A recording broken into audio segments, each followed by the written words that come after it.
네, 다시 한번 우리 인사하도록 하겠습니다. 예수님은 나의 힘이십니다. 그렇게 인사합니다. 예수님은 나의 힘이십니다. 아멘. 네, 오늘 말씀 같이 읽도록 하겠습니다. 유대인들이 안디옥과 이고니온에 와서 무리를 충동하니 그 돌이 돌로 바울을 쳐서 죽은 줄로 알고 시외로 끌어내치니라. 제자들이 둘러섰을 때 바울이 일어나 그 성에 들어갔다가 이튿날 바나바와 함께 드베로 가서 복음을 그 성에서 전하여 많은 사람을 제자로 삼고 루스드라와 이고니온과 안디옥으로 돌아가서 제자들의 마음을 굳게 하여 이 믿음에 머물러 있으라 권하고 또 우리가 하나님의 나라에 들어가려면 많은 환난을 겪어야 할 것이라 하고 각 교회에서 장로들을 택하여 금식 기도하며 그들이 믿는 주께 그들을 위탁하고 비시데아 가운데로 지나서 밤빌리아에 이르러 말씀을 보가에서 전하고 아탈리아로 내려가서 거기서 배 타고 안디옥에 이르니 이곳은 두 사도가 이룬 그 일을 위하여 전에 하나님의 은혜에 부탁하던 곳이라. 그들이 이르러 교회를 모아 하나님이 함께 행하신 모든 일과 이방인들에게 믿음의 문을 여신 것을 보고하고 제자들과 함께 오래 있으니라. 아멘. 애플의 창시자 스티브 잡스는 대단한 영향력을 끼친 인물이에요. 그는 1983년 펩시콜라 미주 본사 사장인 존 스털리를 영입하고자 애를 많이 썼습니다. 이 사람만 우리 애플에 데려오면 엄청난 일을 할 건데 그런 마음으로 애를 많이 썼는데 이 사람이 절대 움직이지 않습니다. 왜냐하면 지금과 같이 안전하고 평안하고 또 충분히 보상을 받고 있기 때문에 이 사람이 움직이려고 하지 않아요. 꿈쩍도 하지 않습니다. 그러자 마지막에 이런 질문을 합니다. 남은 인생을 설탕물을 팔면서 살 것인가 아니면 나와 함께 세상을 변화시킬 것인가. 당신은 좀 펩시콜라 너무 심하잖아요. 설탕물을 팔고 살 것입니까? 아니면 나와 함께 세상을 변화시키겠습니까?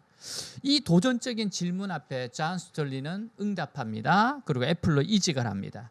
사도 바울은 예수님을 만난 후에 오직 복음으로 세상을 변화시키고자 최선을 다하고 있어요. 그래서 바나바와 함께 가는 곳마다 복음을 담대하게 전합니다. 확신을 가지고 전합니다. 뜨겁게 전합니다. 그러자 표적과 기사가 드러나기 시작해요. 병든 자가 병을 고침을 받는 기적이 많이 일어납니다. 그래서 이들이 가는 곳에 소동이 일어납니다. 좋은 의미에서 난리가 일어나는 거죠. 여러분, 병든 자들이 막 낫기 시작하고 예수님의 복음을 전하니까 사람들이 구원을 받으니까 난리가 나는 거잖아요.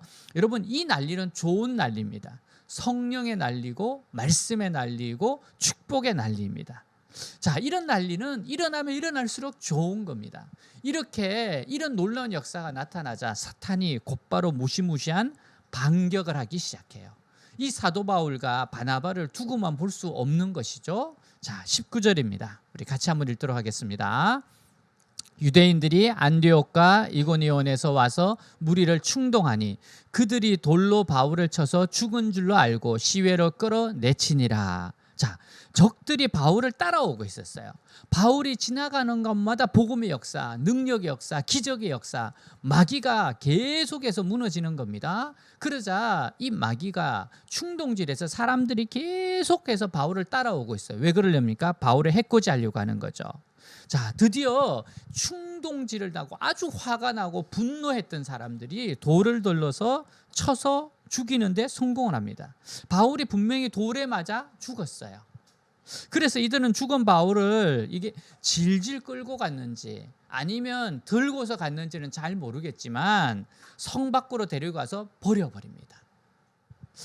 참 너무 어떻게 보면 처참한 모습이잖아요. 여러분, 바울의 영적 전쟁은 정말 치열했습니다. 바울은 첫 번째 선교 여행에서 결국 돌에 맞아 죽었어요. 그러나 형제들이 둘러서서 기도할 때 희한한 일이 일어납니다. 20절입니다. 우리 같이 한번 읽도록 하겠습니다.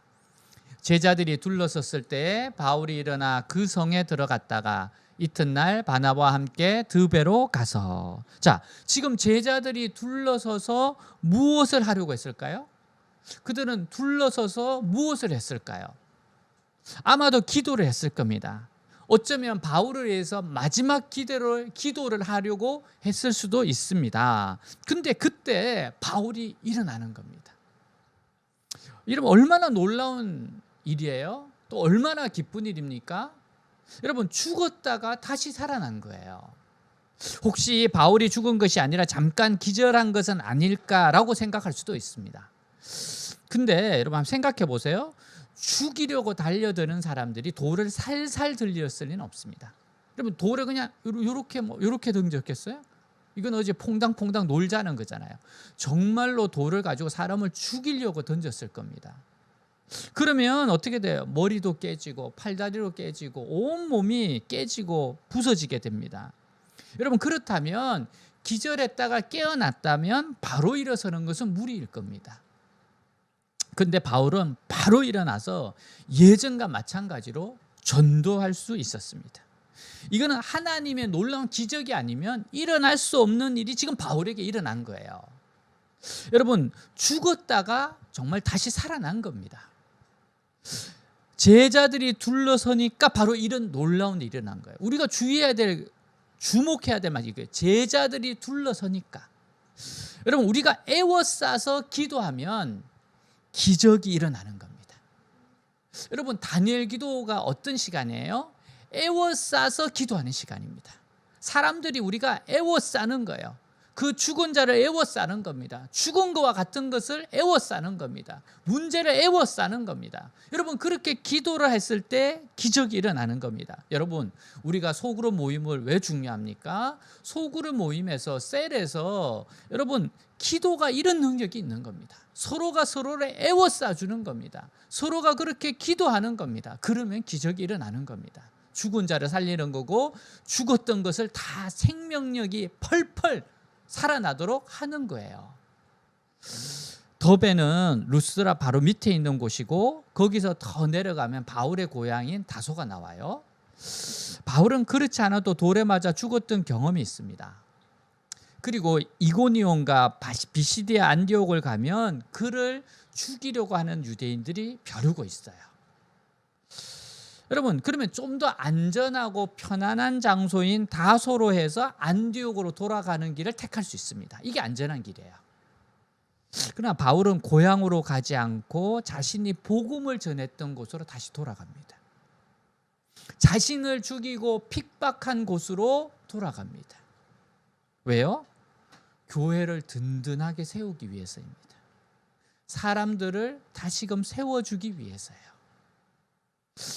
여러분, 죽이겠다고 위협하던 사람들 생각하면 가기 힘듭니다. 그러나 내가 전도해서 열심히 전도해서 복음의 불모지에서 얻은 하나님의 성도들을 생각하면, 그 연약하고 어린 영혼들을 생각하면 갈 수 있습니다.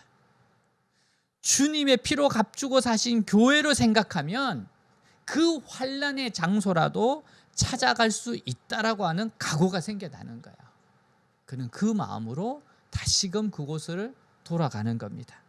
여러분, 우리가 흔들리는 사람들의 마음을 붙잡아주고 그리고 혼자 설 수 있도록 믿음의 뿌리를 내리게 만들어주는 것이 우리 사역이에요. 우리의 사역이 이게 돼야 됩니다. 흔들린 사람들을 탁 붙잡아줘야 돼요. 믿음으로. 그리고 이들이 믿음의 뿌리를 내리고 혼자서도 설 수 있도록 하는 것이 우리의 사역입니다. 복음을 전해요. 그리고 믿음의 뿌리를 견고하게 내리도록 하는 게 이게 바로 우리의 사역이 돼야 됩니다. 이 일에 우리가 집중을 해야 돼요.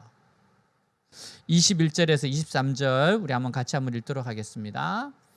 복음을 그 성에서 전하여 많은 사람을 제자로 삼고 루스라와 이고니온과 안디옥으로 돌아가서 제자들의 마음을 굳게 하여 이 믿음에 머물러 있으라 권하고 많은 환난을 겪어야 할 것이라 하고 각 교회에서 장로들을 택하여 금식 기도하며 그들이 믿는 주께 그들을 위탁하고. 아멘. 예수님을 모르는 자들에게 복음을 전하는 것은 씨를 뿌리는 겁니다.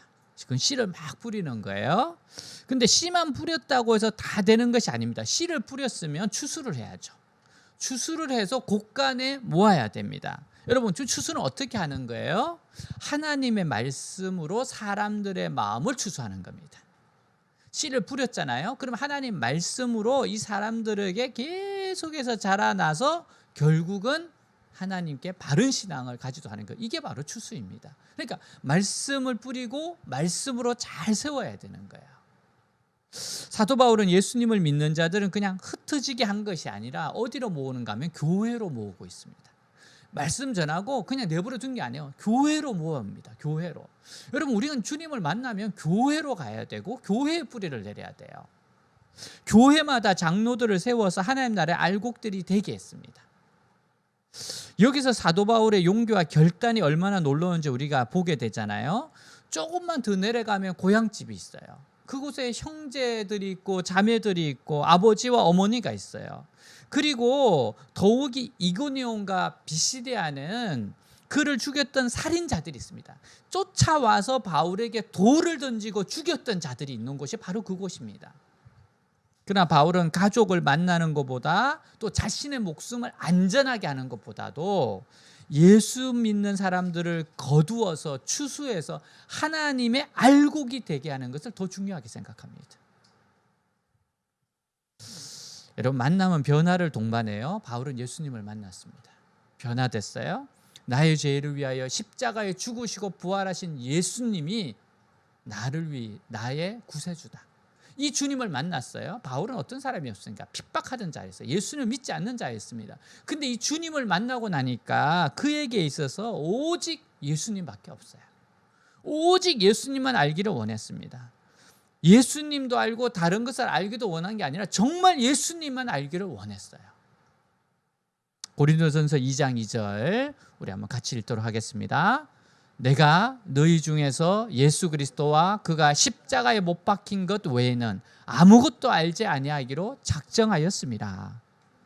여러분, 예수 그리스도만 알기로 정말 작정했어요. 바울이 얼마나 똑똑하고 엘리트입니까? 그는 예수 그리스도가 최고의 가치라는 걸 알았어요. 또한 바울은 예수님만 사랑하기로 했습니다. 예수님 외에 자랑할 것이 없어서가 아니라 정말 예수님만 사랑하고 자랑하기를 원했어요. 그 어떠한 것도 자랑할 만한 가치가 없다는 겁니다. 예수님만이 유일하게 자랑할 대상이라는 거예요. 자, 갈라디아서 6장 14절 한번 같이 읽도록 하겠습니다. 그러나 내게는 우리 주 예수 그리스도의 십자가 외에 결코 자랑할 것이 없으니, 자, 결코 자랑할 것이 없어요. 정말 예수님만 자랑하기를 원했어요. 더 나아가 바울은 예수님을 위해 죽기로 작정합니다. 예수님을 위해서라면 죽을 수 있는 충분한 가치가 있다는 거예요. 여러분, 우리의 생명은 정말 가치 있고 중요한 겁니다. 생명은 하나뿐입니다. 유일한 겁니다. 근데 이 생명이 무엇을 위해서 있느냐? 바울이 이럴까요? 이 생명은 바로 복음을 전하기 위해서 중요한 것이다. 존재하는 이유이다. 그래서 예수님을 위해서라면 죽을 수도 있다고 고백해요. 정말 진심이죠. 그가 받았던 은혜가 너무 크다는 거예요. 자기는 죽으면 그냥 영원한 지옥에 가는 사람인데 주님이 나를 찾아오셨다는 거예요. 죄인의 괴수에게 찾아오셨다는, 그래서 이 생명은 오직 주님만을 위해서 드리겠다는 겁니다. 사도행전 20장 24절 우리 같이 한번 읽겠습니다. 내가 달려갈 길과 주 예수께 받은 사명 곧 하나님의 은혜의 복음을 증언하는 일을 마치려 하면은 나의 생명조차 조금도 귀한 것으로 여기지 아니하노라. 아멘. 예수님만 알기를 원하고 예수님만 자랑하기를 원하고 예수를 위해서 죽을 수도 있다는 태도, 이게 바울의 태도예요. 그래서 그는 형제, 부모가 있는 곳을 지나치고 그리고 자기를 죽이려고 하고 핍박하려고 하는 사람들 쪽에 있는 교회를 찾아가는 겁니다. 여러분, 이런 자세가 우리에도 이런 자세를 가지기를 원합니다. 이런 자세로 정말 살아가기를 원해요. 예수님을 그렇게 알고자 원하고 예수님을 자랑하고자 원하고 예수님을 위해서는 생명을 바치고자 원하는 그러한 태도로 이 마지막 때를 살아가시기를 주님으로 축복합니다. 사랑하는 여러분, 정말 그는 복음을 전하기를 원했고 사람들을 세우기를 원했고 교회 공동체를 이루기를 원했어요. 여러분, 우리가 정말 이루어야 될 게 뭡니까? 교회 공동체야. 교회를 정말 아름답게 세워야 됩니다. 말씀과 기도로 이러한 예수님만 존귀한 분이시다. 예수님만 자랑하자. 예수를 위하여 내 모든 것을 드릴 수 있다라고 하는 교회를 세워야 됩니다. 그리고 그렇게 영혼들이 굳센 믿음을 가지도록 붙잡아줘야 돼요. 붙잡아줘야 돼요. 세워줘야 됩니다. 영혼들을 세워줘야 돼요. 이게 우리가 중요하게 생각하는 사역이 돼야 돼요. 바울은요, 믿는 자들을 교회로 모이게 합니다. 그리고 장로들을 안수해서 세웁니다. 교회 지도자를 딱 세워요. 드디어 비로소 자신의 선교를 성공적으로 매듭을 짓습니다. 교회를 세우고 그 안에 영혼들이 있으면 이게 이제 매듭이 된 거죠. 자, 여기서 바울은 교인들에게 분명하게 말하고 있어요. 한 번 더 강조하는 게 있어요. 자, 22절 우리 다시 한번 읽도록 하겠습니다. 제자들의 마음을 굳게 하여 이 믿음에 머물러 있으라 권하고 또 우리가 하나님 나라에 들어가려면 많은 환난을 겪어야 할 것이라 하고. 아멘. 다시 말하면 예수를 믿는데 시시하게 믿지 말라는 거예요. 정말 시시하게 믿지 말라는 겁니다. 바울은 제자들의 마음을 굳세게 하고 언제나 믿음에서 살라고 지금 그들을 격려하고 있어요. 마음을 굳세게 해라. 그리고 믿음 안에서 살아라. 여러분, 하나님의 선하심을 믿고 어떠한 경우에도 흔들리지 말라는 거예요. 믿음이 굳세라는 거, 하나님의 선하심을 믿고 너가 생각한 대로 되지 않더라도, 너의 계획이 이루어지지 않더라도 선하심을 믿으라는 거예요. 하나님 선하심을 믿고 흔들리지 말라는 거예요. 주님을 만나서 굳세게 살아가는 분의 이야기예요. 시골 장터에서 일어났던 일입니다. 어느 날 은은한 찬송 소리가 들려요. 보니까 어느 분이 이렇게 보니까 길바닥에 앉아 있는 안전뱅이 지체 장애인이 작은 카세트에서 흘러나오는 소리입니다. 그분의 엉덩이 밑에는 고무판이 있어요. 이런 분들 있죠. 고무판이 있고 허리에 혁대처럼 둘러된 가죽 뒤에 그 고무판이 연결되어 있습니다. 자세히 살펴보니까 그는 두 다리가 없어요. 두 팔로 고무판을 질질 끌면서 거리에서 구걸을 하고 있습니다. 그래서 이 신사분이 걸음이 떨어지지 않아서 그 앞에 앉아 대화를 합니다. 그리고 5,000원짜리 한 장을 손에 쥐어주면서 이야기를 나누고 싶어 대화를 시도해요. 힘드시지요? 이렇게 질문을 했습니다. 근데 땀을 뻘뻘 흘리는 그 모습과는 다르게 이분의 대답은 전혀 생각하지 못했던 딴판이었어요. 아니요, 아주 즐겁습니다. 찬송을 틀어놓으신 거 보니까 예수 믿으시는 분이군요. 네. 하루에 얼마나 받으세요? 선생님 같이 이런 큰 돈을 주는 사람은 몇 년 만에 처음 만났습니다. 하루 종일 사람들에게 받는 돈은 2,000원도 안 됩니다. 그럼 어떻게 살아가세요? 먹고 사는 것은 걱정 없습니다. 괜찮습니다. 다 먹고 삽니다. 예수님 믿어 구원받은 기쁨을 나누고 싶어 이렇게 길거리의 사람들에게 구걸하는 행세를 하면서 하루 종일 찬송을 틀어놓습니다. 행인들이 이 찬송에 감동을 받아 예수님 믿기를 기도하면서 매일 나오고 있습니다. 순간 나는 뒤통수를 얻어맞은 듯 했다. 생각했던 것과는 전혀 다른 각도에서 그분은 그 거리에 앉아 있었고 찬송을 틀어놓고 기도하는 하루를 보내고 있었다.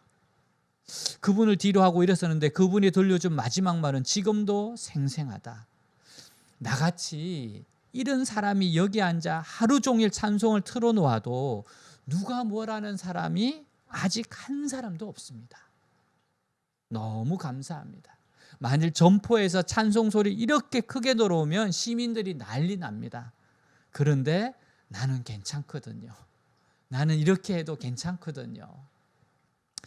이분은 믿음에 굳게 서 있는 분이에요. 언제나 하나님을 신뢰하고 믿음으로 살아가고 있습니다. 하나님의 선하심을 믿고 어떤 경우에도 흔들리지 않아요. 비가 오나 눈이 오나 한결같이 이 자리에서 이렇게 하나님을 높이고 있어요. 자신의 일을 할 일을 다 하며 살아가고 있어요. 바로 마음을 굳세게 하고 강하게 하고 믿음의 뿌리를 주님께 굳세게 내리고 하루하루를 그렇게 살아가시기를 주님을 축복합니다. 여러분 또한 바울은 우리가 하나님 나라에 들어가려면 많은 환난을 받아야 한다고 해요. 하나님 나라에 들어가기까지 많은 환난이 있대요. 바꾸고 말하면 뭡니까? 환난 없는 신앙생활은 없다는 겁니다. 환난 없는 신앙생활은 없다. 신앙생활은 많은 환난을 동반합니다. 신앙생활은 영적인 전쟁과 같아요. 그래서 악한 사단은 끊임없이 유혹합니다. 끊임없이 핍박합니다. 그러니까 환난이 그칠 날이 없습니다. 힘들 수밖에 없습니다. 여러분, 신앙생활을 만사 형통이라고 생각하면 안 돼요. 그렇지 않습니다. 여러분, 믿음 때문에 축복받습니다. 성경에 보면 형통합니다. 번영합니다. 맞습니다. 그러나 환난도 있습니다. 신앙생활 하지만 사업에 실패할 수 있습니다. 열심히 신앙생활 하지만 질병에 어려움이 올 수도 있습니다. 교통사고 생길 수도 있어요. 대학에 재수, 삼수해도 떨어질 수 있어요. 신앙생활을 쉽고 편안하게만 생각하지 말아야 돼요. 분명히 바울이 뭐라고 말해요? 하나님 나라에 들어가려면 많은 환난을 겪어야 할 것이다. 천국에 들어가기까지 많은 어려움이 있다는 거예요. 그 길은 좁은 길이라는 겁니다. 여러분, 우리가 이거를 분명히 알고 가야 돼요. 모르고 가면 안 됩니다. 그래서 많은 사람들이 중간에 포기를 하려고 해요. 그러나 우리는 포기할 수 없어요. 왜냐? 이 길이 생명의 길이에요. 이 길이 의의 길이에요. 그렇기 때문에 포기할 수도 없고 뒤돌아서서도 안 됩니다. 예수 믿는 길에는 좋은 일도 있지만 고난도 있는 것을 분명하게 생각하셔야 돼요. 이걸 이상히 여기면 안 돼요. 복음을 받아들이는 사람에게 영광이 있습니다. 그러나 그에 따르는 고난도 있습니다. 자, 베드로전서 4장 13절 같이 한번 읽도록 하겠습니다. 오히려 너희가 그리스도의 고난에 참여하는 것으로 즐거워하라. 이는 그의 영광을 나타내실 때 너희로 즐거워하고 기뻐하게 하려 함이라. 아멘. 여러분, 그리스도의 고난에 참여하는 것을 즐거워하세요. 내가 신앙생활 하면서 예수님 믿는 것 때문에 이러한 어려움도 이러한 고난도 받는구나. 기뻐하라는 거예요. 즐거워하라는 겁니다. 왜? 주님의 영광이 나타날 때 즐거워하고 기뻐하게 되기 때문에 그래요. 여러분, 요한복음 16장 33절 보면 세상에서는 너희가 환난을 당하나 담대하라. 내가 세상을 이기었노라. 주님도 환난을 당하셨어요. 근데 세상을 이기는 거예요. 이기는 거예요.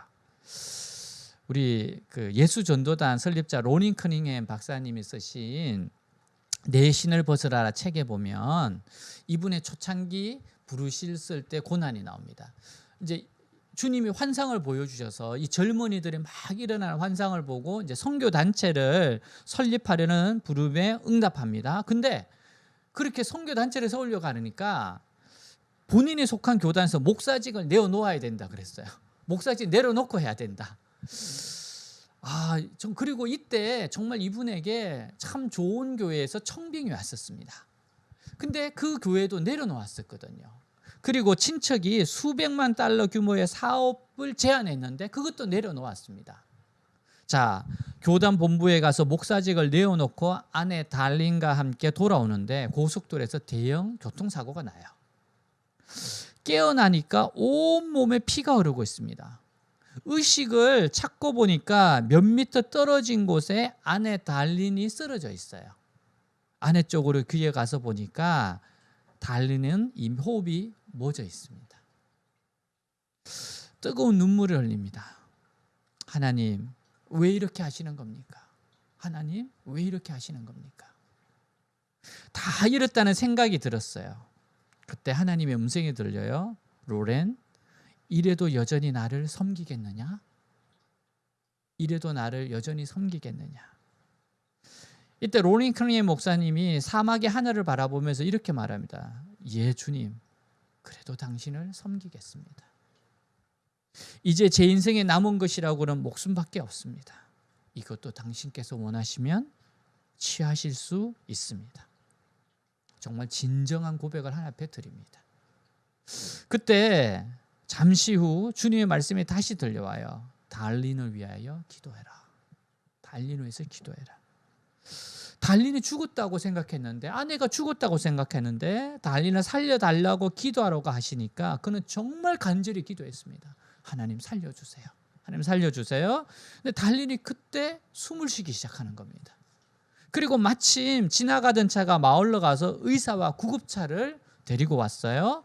아내는 여러 날 수술을 받고 회복될 수 있었어요.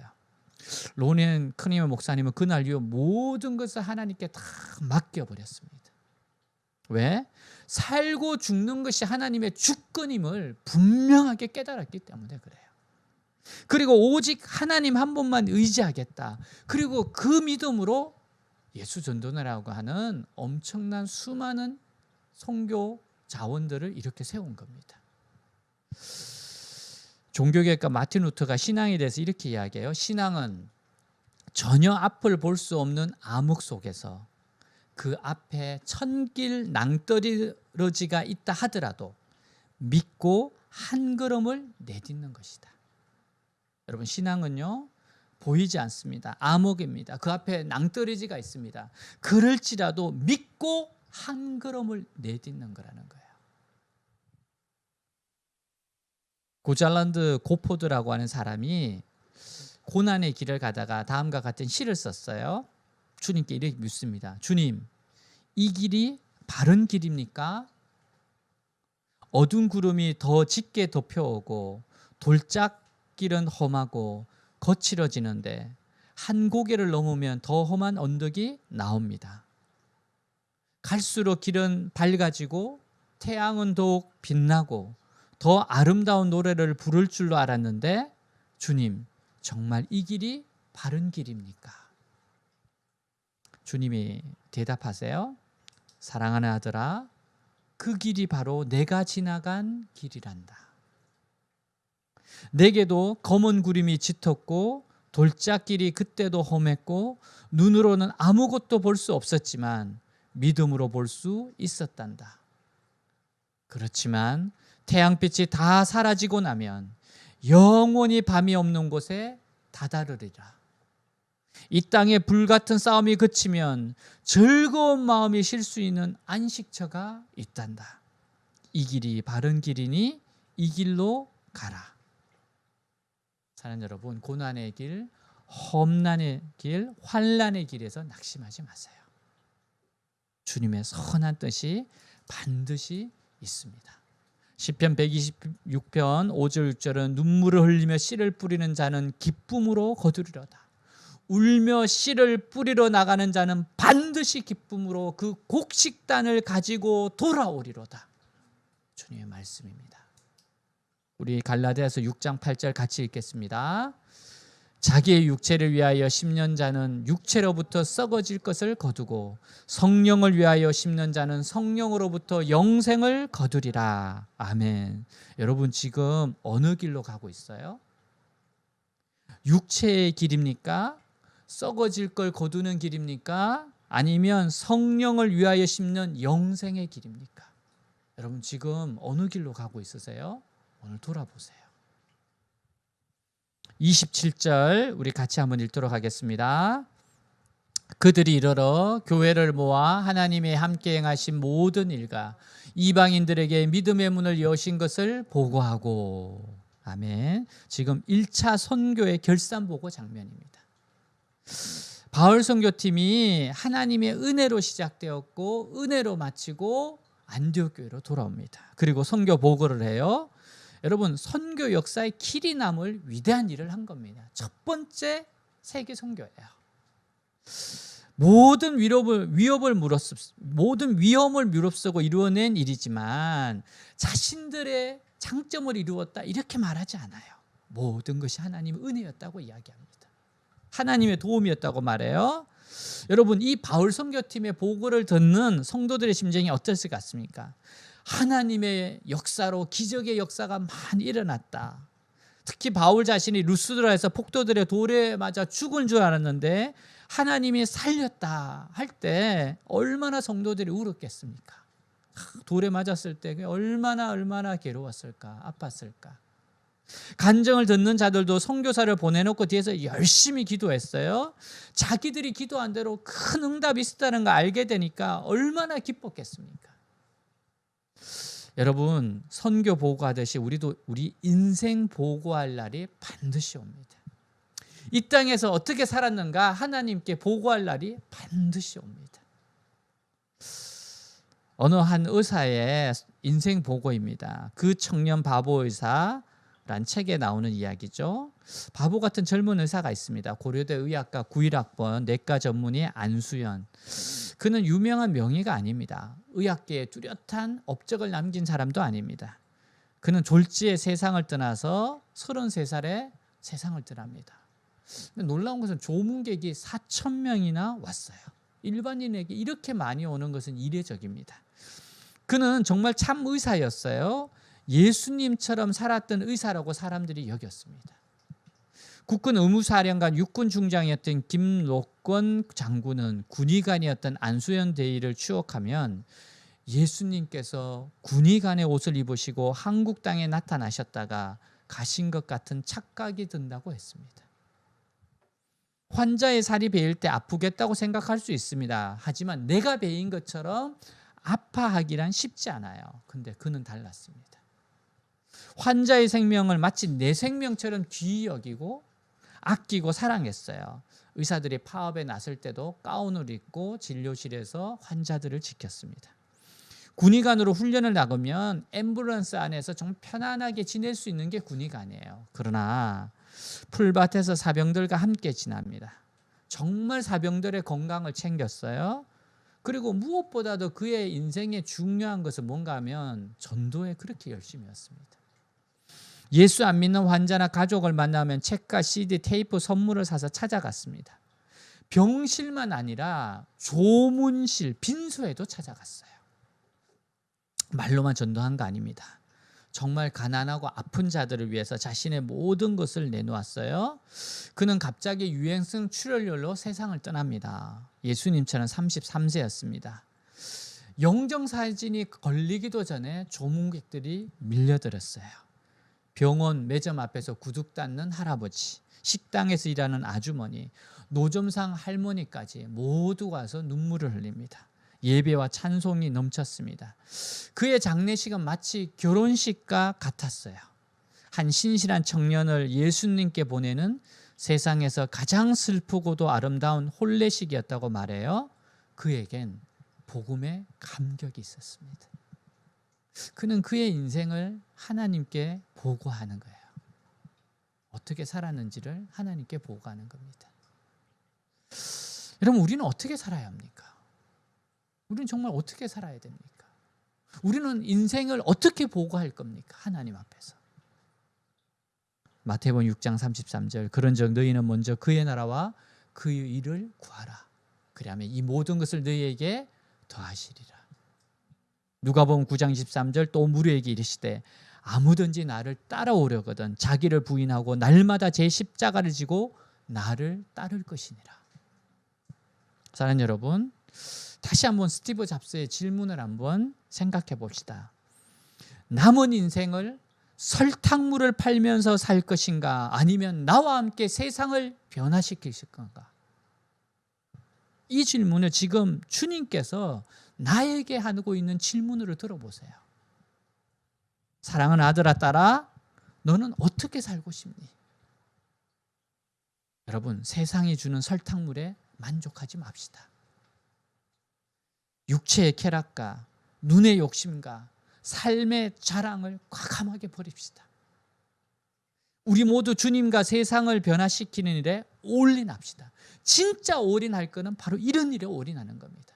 내가 가진 재능, 내가 가진 시간, 내가 가진 돈, 모든 것을 다해서 하나님 나라 확장을 위해 그 일에 올인을 합시다. 사랑하는 여러분, 여러분들이 세상을 변화시키는 주인공이 되기를 축복합니다. 기도하겠습니다. 오늘 이 말씀을 들은 말씀을 기억하면서 우리 함께 기도하도록 하겠습니다. 기도합니다. 하나님 아버지, 정말 아버지, 하나님 나라까지 환난이 있습니다. 어려움이 있습니다. 고난이 있습니다. 그러나 그럼에도 불구하고 이 길은 갑니다. 생명의 길입니다. 주님이 먼저 걸어가신 길입니다. 이 길을 걸어갑니다. 주님, 정말 설탕물에 만족하는 삶이 아니라 정말 세상을 변화시키고 한 영혼을 살리는 것, 한 영혼을 구원하는 것, 한 영혼을 바르게 세우는 것, 그 일에 올인하고자 원합니다. 교회를 든든하게 세워가며 연약한 영혼들을 든든하게 세워가는 일에 주님, 내 인생의 모든 것을 바치며 씨를 뿌리며 추수하며 주여 바로 이 아름다운 인생을 살아가고자 원합니다. 삶의 현장을 하나님 나라로, 삶의 현장을 하나님 나라로, 심기운 곳에서 꽃피운 인생, 하나님 정말 이 인생을 살고자 원합니다. 이런 인생을 걸어가고자 원합니다. 주여, 하나님 나라까지까지 환난은 많을지언정 그러나 하나님의 주시는 은혜와 기쁨도 충만합니다. 하나님 주신 은혜가 기쁨이 더 큽니다. 어려움은 있지만 그 어려움보다 더 큰 기쁨이 있습니다. 주여, 주여, 이 길 가게 하시옵소서. 생명의 길, 의의 길, 기쁨의 길, 순종의 길, 정말 살리는 길, 하나님 생명을 변화시키는 길, 정말 이 멋진 길로 불러주셔서 감사합니다. 우리 모두 회대교회가 사랑하는 지체들이 모두가 이 일에 올인하게 하여 주시옵소서. 애워싸게 하옵소서. 애워싸서 기도하게 하여 주시옵소서.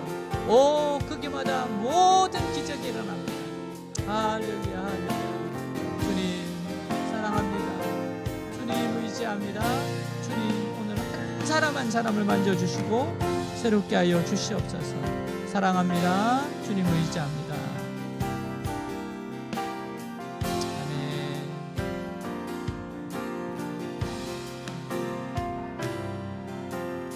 내 마음에 주를 향한 사랑이 나의 말엔 주가 주신 진리로 나의 눈에 주의 눈물 채워주소서.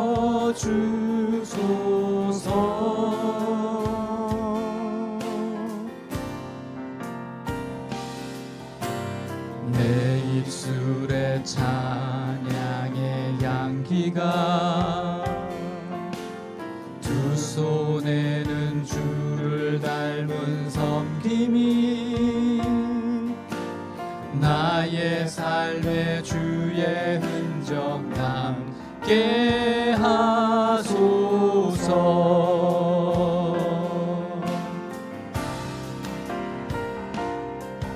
하나님의 사랑이 영원히 함께하리. 십자가의 길을 걷는 자에게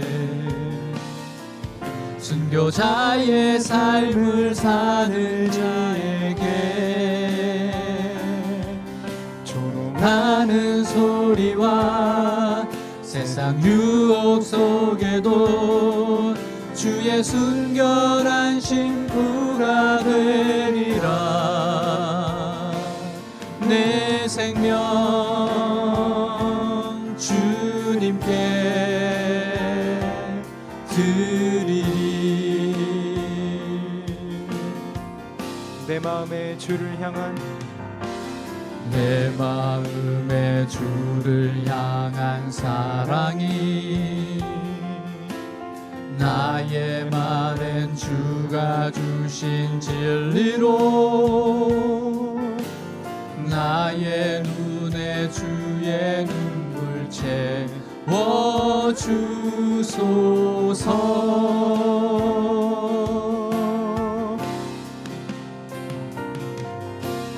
내 입술에 찬양의 향기가 두 손에는 주를 닮은 섬김이 나의 삶에 주의 흔적 남게 하소서.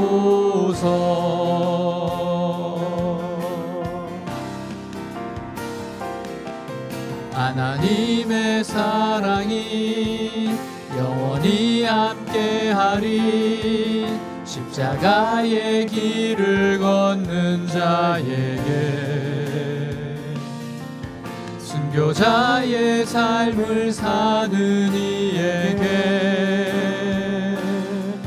조롱하는 소리와 세상 유혹 속에도 주의 순결한 신부가 되리라. 내 생명 주님께 드리리. 하나님 나라 가기까지 환난이 많습니다. 그러나 그 환난보다 더 큰 기쁨과 은혜가 있기에 걸어갈 수 있습니다. 주여 불러주셔서 감사합니다. 한 영혼을 사랑하고 한 영혼을 섬기고 흔들린 영혼을 붙잡아주고 믿음의 뿌리를 굳게 내리는 주님의 이 일에 올인하게 하여 주시옵소서. 내가 가진 시간과 돈과 재능을 정말 하나님 나라를 위해서 과감하게 쓸 수 있도록 하여 주옵소서. 주님, 정말 설탕물을 탐하는 인생 되지 말게 하시고 한 영혼을 변화시켜서 세상을 변화시키는 이 일에 올인하는 교회 되게 하시고 사랑하는 지체들 되게 하여 주옵소서.